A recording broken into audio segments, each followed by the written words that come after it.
Okay guys, so my very first layer is dry completely.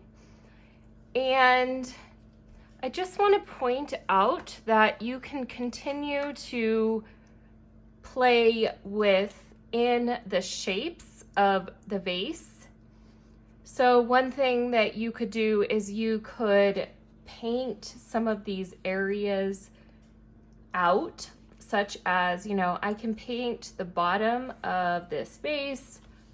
I can make the shadow underneath the vase even more defined. So for example, if I wanted to do that, I'm just going to get a little bit more of this indigo. And I think I'm also going to get like a mint color real fast. Where did it go?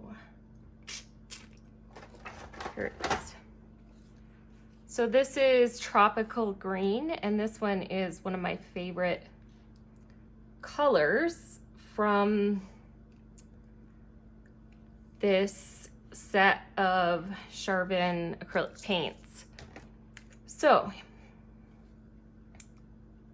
just going to get some paint on my brush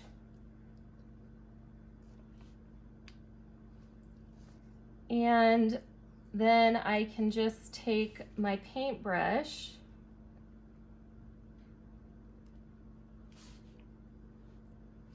and I can paint out the bottom of my vase here.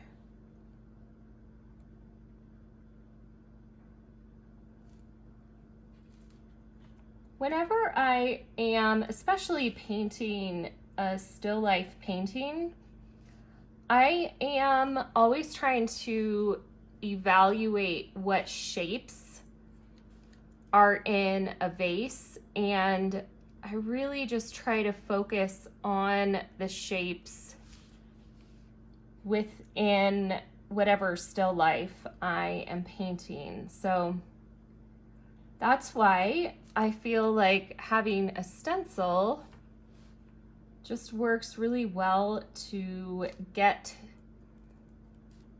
my shape elements down on my canvas or my paper.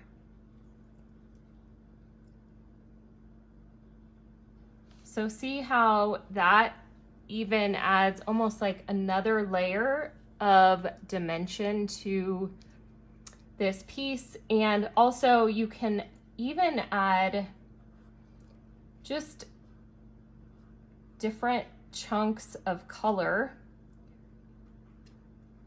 in and around the greenery. So you can do something like that.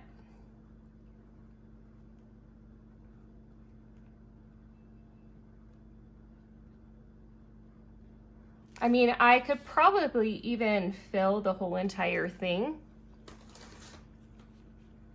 but I also tend to like to leave some negative space in my vases just because it kind of feels like it's see-through, right? And so whatever is in the background of my painting, it is showing through the glass of the vase, if that makes sense at all. And so you can do you can use other like mark making tools as well. So really the shapes from the stencil are not the end all, is what I'm trying to show in this part, right? Like it's just a guideline, but you can continue to add some other elements that might not be a part of the stencil. You don't have to, but you can if you want. So like another thing that I would consider doing is getting some lighter blue here, and I might even just paint some of the water. Because remember, this is the water line and it goes around the back of the vase.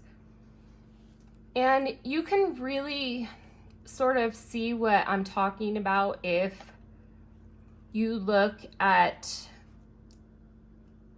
some photographs, right? And so really the way that I have this set up, the stencil for this vase, is kind of a template that I've come up with because I have studied so many different photographs, and these are all of the elements that I find in the pieces that I'm studying, right? So this is sort of my way of taking the things that are all in common and putting it into a stencil. And yeah, so hopefully this inspires you how you can use the stencil to make a still life painting. So, you know, I can also take gel pens and mark making tools just to add even more detail, right? And so I can do that on the bottom here as well. And you can connect the lines, right?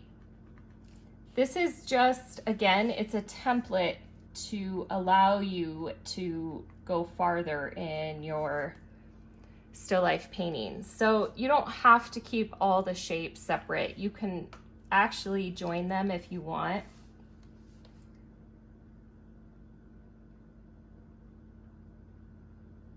So something like that, you know. Okay, and I think I want to go ahead and paint out the shadow. And remember, these are guidelines, so you can save it as is, or you can fill it in with a darker paint.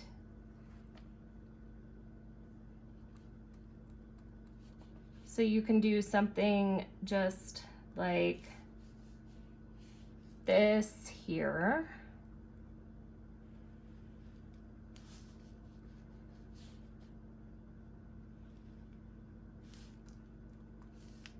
And you want to just be careful not to mess up the line in the bottom of your vase. So just take it right up to the very edge here.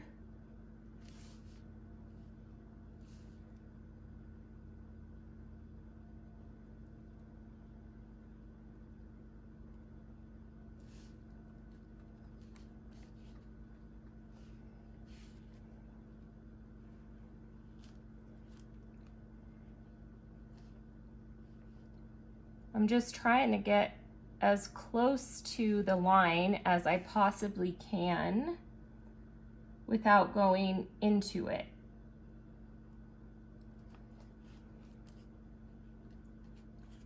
But look how just by painting out the shadow, I have immediately accomplished dimension in this piece, right?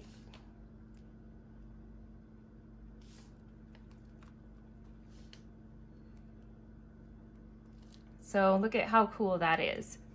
The other thing that I often like to do with my shadows is a lot of times if the light is coming through the base, what happens is there's just a little chunk of light color, and this is like the reflection through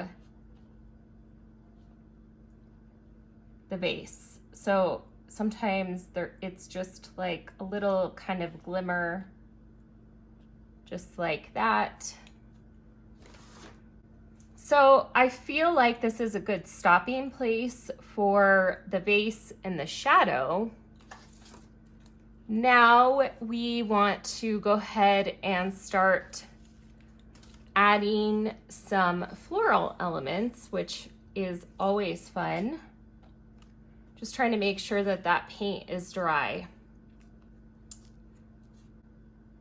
So I'm going to start layering some other shapes with stencils in and around the greenery that I already have happening. Now, I am going to cover up some of these elements that are still part of the greenery in the background, and that is perfectly fine. Don't worry too much about that, because there will still be portions of the greenery that I have on here that will sort of show through in places.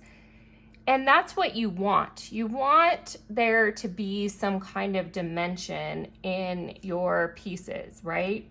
If you look at a bouquet of flowers in a vase, there will be parts where, you know, the greenery and the leaves is behind the actual flowers, and so you can see it showing through in places.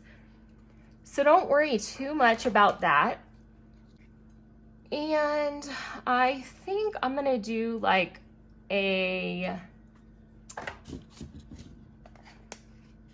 peachy pink type of color, and I always like adding a little bit of fluorescent pink to my oranges and my pinks, because that's like one of my favorite colors. So this is just a cheaper acrylic paint that I have on hand.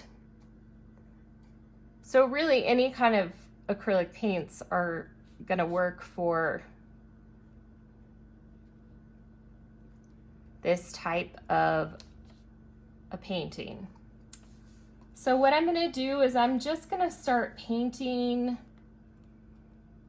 the shapes of my flower petals.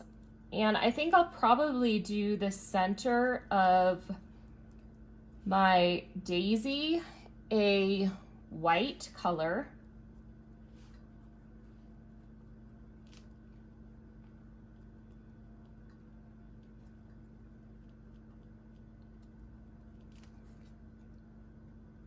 But really use whatever colors you love, because this is all about making this your own type of still life, which is why I called it my collection, Build Your Own Bouquet.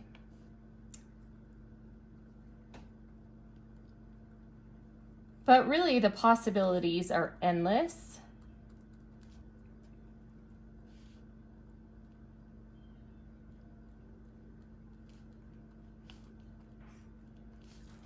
So there I got all of the flower petals coming out, except for that one. Well, I guess I can do that one. It might be kind of interesting.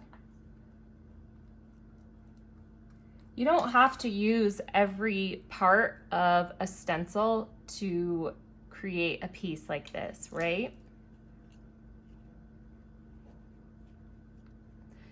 And that's what I was hoping, was just that, you know, take different portions of your stencils to really build up your pieces.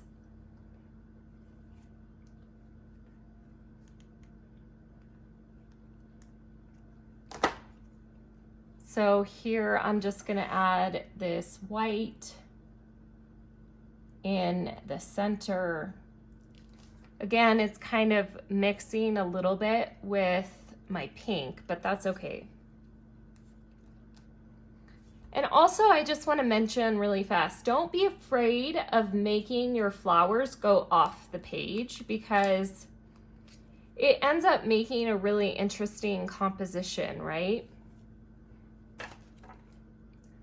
Look at how pretty and how cool that is. So trying to think, I might add another little daisy. And I really like, let's see, this one right here.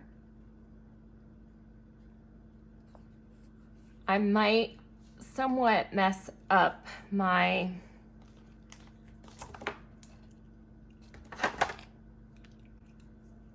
I don't want to mess up the other daisy that I have happening, but I also need to move my palette so that it's not in the way,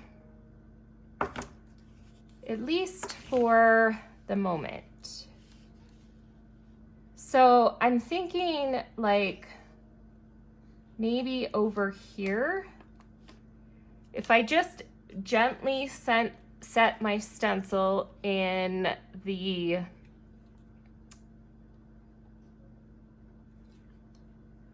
wet paint, it's been in my experience that if you just gently set it down, it doesn't mess it up too much. So let's see here. I'm gonna use this other color pink here. And I am going to just stipple, because the shapes in this one are kind of smaller.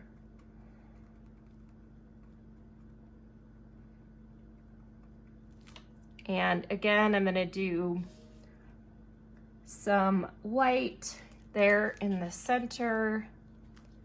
I just want to be careful getting it up, and there you go.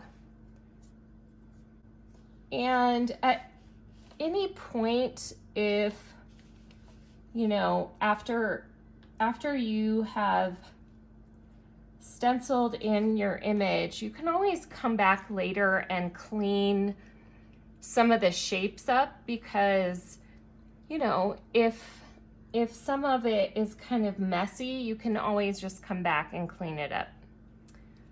I'm not too worried about it. I tend to go with imperfection a lot more in my work. So yeah, I am just trying to decide what other flowers I want to add into this piece here.